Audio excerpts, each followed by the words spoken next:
right, so for those of you that don't know me, I am Libby Snead, excuse me, Senior Director of Lifecycle Marketing at Frontdoor. Some of you may remember me. I used to run the team at Classmates.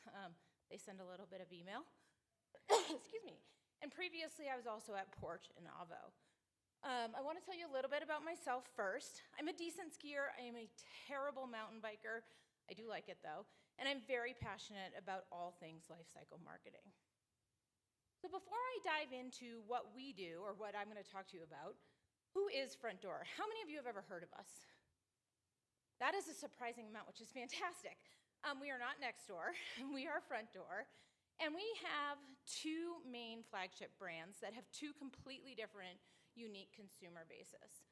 On the one hand, we have American Home Shield, which I guess if I asked that, how many of you have heard of American Home Shield, I'd probably see a few more hands raised. We've been around for 50 years. We started the category of home warranty, and this is the kind of traditional, we cover your home systems and appliances, not the most exciting words to say, but we do provide a very valuable service. Then, about 6 months ago, we launched a new app. So this is the consumer side of Frontdoor. It's just slightly complicated. But we have a new app that gives you real-time access to live experts. If you haven't tried it out, I'm not going to spend too much time talking about Frontdoor today, but it is very cool. You have a leaky faucet. You can get on a video chat with a plumber, a real plumber. They are a Frontdoor employee, and they will walk you through trying to fix that leaky faucet. If they can't, they'll help you figure out what to do next. So I do highly recommend trying out our new app. So a little bit about my team, though. So I am the Senior Director of Lifecycle Marketing, and at Frontdoor, that means we have, as I call it, all the things. We have direct mail, we have email, we have SMS, and we have push notifications across all of our different consumer audiences. So this includes non-members, current members, lapsed members, and it's for both of those brands as well as a couple of other brands that we own. So it's a lot. We have a lot that my team has to deal with on any given day. And one thing I've heard folks talking about is how big teams are. And ours may be kind of on the bigger side, but again, we do have to cover all of these things on any given day. And one thing that I know my team struggles with, and I'm going to guess that this will probably resonate with a few of you, is this one particular challenge. Again, we have all these different channels that we have to be dealing with, and we have all of these things that we have to be thinking about. So we have multiple platforms, new tech stacks, internal ideas, external ideas, AI, campaign permeations, driving results, testing and optimization. It's got to be fully integrated, cross-channel, 100% automated, and perfectly customized. That, from the chuckles I'm hearing, that's probably resonating with all of you. And I would say it's too much if you try to do it all at once. You can't. You've got to build those building blocks along the way. So what I'm going to take you through today is how we built our foundation. And one of the things that I heard in, I think it was Ryan's presentation and many others, is you've got to have that strong foundation, which I'm thinking many of you are wondering, how do I build that? And that's what I'm going to walk you through, is how we built our foundation so that we can actually reach that next generation of personalization. So right here, I'm going to spend a lot of time on this page, and it's not super exciting. I know that. However, this is where it all begins for everything that my team does on the American Home Shield side. This is our lead capture form, 3 pieces of information: address, so your physical address, your email, and your phone number. If I have those 3 pieces of information, I can do a whole heck of a lot, and I'm going to show you what we do. And one thing that is very, very different about our program and the way that we have to sell, that's very different from how retailers have to, I have 3 products. That's it. I sell 3 things, and there are 3 versions of a home warranty. It's a good, better, best methodology, but it's 3 things. Now, going back to that original slide where I told you a little bit about me, I'm a mom. You saw my son in that photo. I can talk about him incessantly. I'm a skier, mountain biker. I live in Seattle. Couple of basic things. How I sell to someone like me is very different than how you sell to my mother, who lives in Seattle. She's on a fixed income. Our products can solve both of our needs, but the way that we talk to me versus the way that we talk to my mom is very, very different. Because what motivates me, convenience, not having to think about it. If my washer breaks, I call someone, they fix it, I'm done, moving on. Versus my mom, who's very worried about her budget. How is she going to make sure that she can cover if one of those major systems or her appliances break in her home? So how we talk to each of us is very, very different. And that's what we're going to start to unpack here. So, quick question for the audience. What is one of the most basic e-commerce email campaigns? I'm guessing many of you have it. Any guesses? Abandoned cart, exactly. So yes, that is where I'm going to start. This is another entry point into our funnel. We do have a number of different ways that we capture information. Again, you'll see we've got address and we've got email. We don't even have phone number on this one.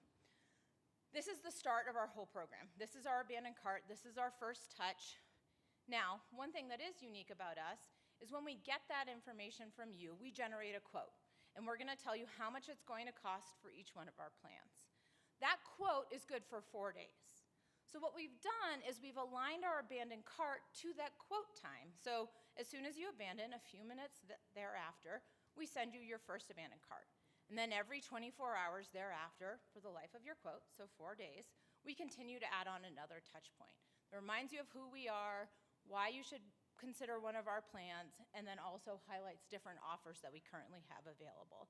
And one thing I'll call out here is these offers that you see, they do vary. We're able to align them to whatever big promotions we're running on the site. So if you happen to have come through during a 30% off promo, you would see that throughout your abandoned cart as well. Now, another part of our program that we can do, so another building block for us, is our postcard. We get address. We have to have the address to build your quote. So what we're able to then do is also send you a postcard. And we have a couple different variations that we're running. Again, we reiterate who we are. We know this is a big purchase. It's not an impulse buy. And we reiterate who we are, what we provide, and then any discounts that you may qualify for at that time. Going back to abandoned cart, if your teams are anything like mine, we have to always be testing. We have to keep trying what is going to get that next click. How are we going to get them back into the funnel where they can explore and figure out what plan is right for them? So for every single one of those email touch points that I shared, we always have a control and a challenger. The version in yellow is not actually a real test that we've been running, but it's just there to highlight any one of those elements at any given time could be what we are testing. So we've got all of that. So now a quick check-in, all from that one lead form that we had. We've got 8 automated emails, 2 SMS flows, 2 direct mail pieces, and that's all coming from that one trigger. And I know I didn't talk a ton about SMS. We do have an outbound campaign where our sales agents will call you and try to answer any questions that you may have. And if you don't convert on that, that actually goes into an SMS testing program that we have as well that then tries to get you back on the phone.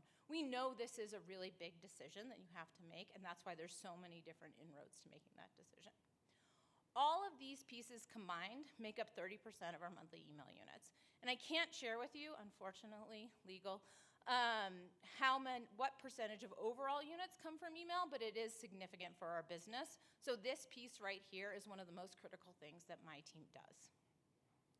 Now you may be thinking, okay, Libby, this is all still super basic. Fair. I'm going to show you a little bit more about how we've taken this really strong foundation we have and what we've done with it from there. So first up, about over the summer spring into summer, we worked with a partner called Acadia, and we built 6 new audience segments. And these help us better understand the Libby in Seattle who's a mom and likes to mountain bike and ski versus her mother in Massachusetts who is almost retired and living in a very different place. It helps us understand who these folks are so that we can start finding what messaging is going to motivate them to make this purchase. And one of the things I know I have always struggled with as a kind of lower funnel marketer is it's fantastic when our brand partners do all this research and have all these great ideas and create these beautiful profiles about what our target audience is. But then I feel left, okay, what am I supposed to do with this? How can I actually tap into this, and how can I use this? So let me show you how we've started going down that path. Next up, we are a MessageGears client, full disclosure. All of our data lives in Snowflake, and what we are able to do is take all of those audiences and those segments, and we take our whole prospect database, and we identify what audience segment they're in. And from there, we're able to expose that into our MessageGears platform, and my team is able to change campaigns or audience segmentation based on those profiles. That's available, and readily accessible to what we want to do. And now, where we're starting to go, and this is similar to what you've seen a lot of the other folks do, is we're able to then tap into all of that data into movable ink so that then we can start to highlight and show show all these different audiences messaging and images that actually resonate with them. And the possibilities do really start to become endless for us. Again, I'm talking about one trigger. This is what we've started with. And all of these items that you see on the left with the colored blocks, those are those building blocks. That's that foundation that we've built. Over here on the right, that's where we're starting to go. That's where we're, okay, now we've got 6 audiences that we can tap into every single hero in our abandoned cart. And for each one of those audiences, we may have 15 different variations that we want to test. I don't think we will probably get to the 750 that we heard about yesterday. Legal is very, very integrated into what we do because of the industry that we're in. But we are able to move so much faster and learn so much faster because of the way that we've got this structure built. And while I don't have results from that abandoned cart campaign, this is all relatively new, in a different campaign where we tested segment-based heroes, we saw a 7% increase in conversion. And for, again, a channel like email that lovingly in our company is called the closer, this is really critical. Any improvement in conversion has a massive impact on what we're able to do. So this right here is something where we are all in and we are moving as fast as we can in that direction. So here's an example of some of that creative that I was mentioning before. On the left, you see the appliances. We cover appliances. It's part of our base plan. Appliances work really well. I never thought that I would talk about appliances as much as I do, or especially HVAC systems. That's something that I talk about daily. Appliances tend to be our control because it's what connects what we offer with our consumers. However, what you see on the right are those more lifestyle-based images that we are trying to help consumers understand. When you have a home warranty, you don't have to worry about all of those things. We've got you. You can do all the things that you want to do. And again, me, mom, skier, what I want to be doing is very different than my mother. And so being able to find those bridges and find those ways to connect with our consumers is so critical for how this all comes together. So let me tell you a little bit about what's next for us. I think I heard it earlier today. I always want to move faster. I think my team regularly rolls their eyes when I am like, okay, but can we go a little bit faster? Can we try something else? And we've got to keep grounded and not doing too much too fast when it comes to all of this. We started really slow. We tested this out in one of our kind of point in time, we call them interruption campaigns because they sit on top of everything else we do. And we tested it there. I love email, but I also call it a burnable channel because if you make a mistake or you learn something and it doesn't work, great, move on, try the next thing. And so that's how the approach that we took with getting started. We are getting ready to integrate all of this into our member-based programs, which is very, very exciting. Like I mentioned before, we are responsible for driving sales, but my team is also responsible for all of the communications that go out to our 2 million plus members on getting them to take advantage of their plans, helping them understand the value of what they've got, and then ultimately, when it comes to that critical renewal time, they are saying yes to signing up for another year. And finally, direct mail. Again, another area of huge opportunity. What I talked about with our postcards is just a tiny fraction of what we do on the direct mail side, and I could probably spend an hour here talking about all the things that we do over there. And so we're very, very excited about bringing all of this into direct mail as well. And before I get to any questions you may have, I just want to talk about a few lessons learned that hopefully will help you all as you start to think about building your foundations. One, you can't start at the end.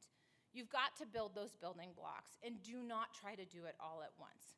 I would challenge you to pick one linchpin moment in your program and build from there. That's what we did, and because we did that, we were able to then build and move forward as we went. Second, you've got to do your homework.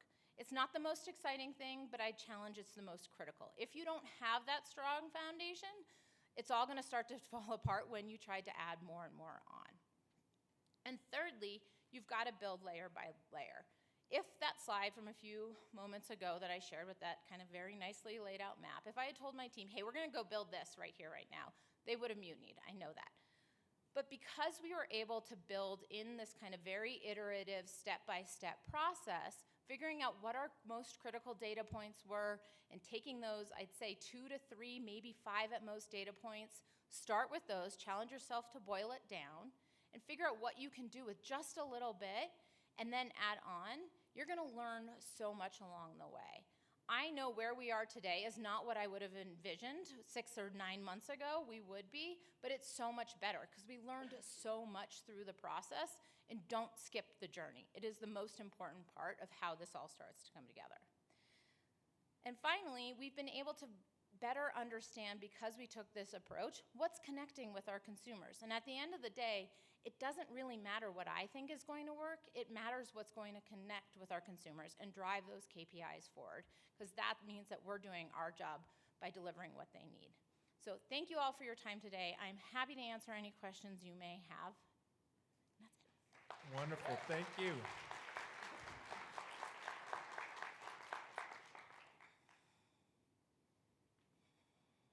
Hi, Robert from Zamula. I was wondering, with testing, do you test over time, or is it more A/B testing over a single SIN? It depends. So the way that our email program is structured, it's kind of built in 2 sort of categories. We have ongoing journeys that are sending 365 days a year. I didn't even really touch on that here. Every single one of our prospects is in a engagement-based journey. So how frequently do you come to the site? How frequently do you click our emails? And those are just constantly running. We do a lot more time-based testing with those. When it comes to our interruption emails, as I call it, they sit on top of our journeys. They interrupt your experience, if you will. And that's a lot of our promotions. Those we have enough volume that we'll do a lot of ABCDE testing from within there too. So I really appreciated the just the listing out all the things we're supposed to be good at. And you mentioned kind of picking the point in time. Did you actually do a bunch of the background research in terms of this is the point in time that we're going to pick, or was that more of a gut intuition decision? Do you mean when we started doing all of this, or? Right. Yeah, I think a lot of things kind of converged together that led us to this point. First was getting those insights from our partners at Acadia and understanding what audiences were available to us. And I don't mean to sound overly emphatic about it, but because of the way that our platforms are structured, we were able to say, okay, cool, got a new data thing, let's get it exposed and let's run. And so we were able to move very, very quickly because of the foundation that we have in place. And so for us, when there's a new data feed or there's something new that's available to us in Snowflake, I'm probably oversimplifying, and hopefully my data team is not rolling their eyes at me right now. It does feel a little bit like you open the door and the data's there, and then the team can start building campaigns. Wonderful. Yeah. Awesome. Well, thank you so much.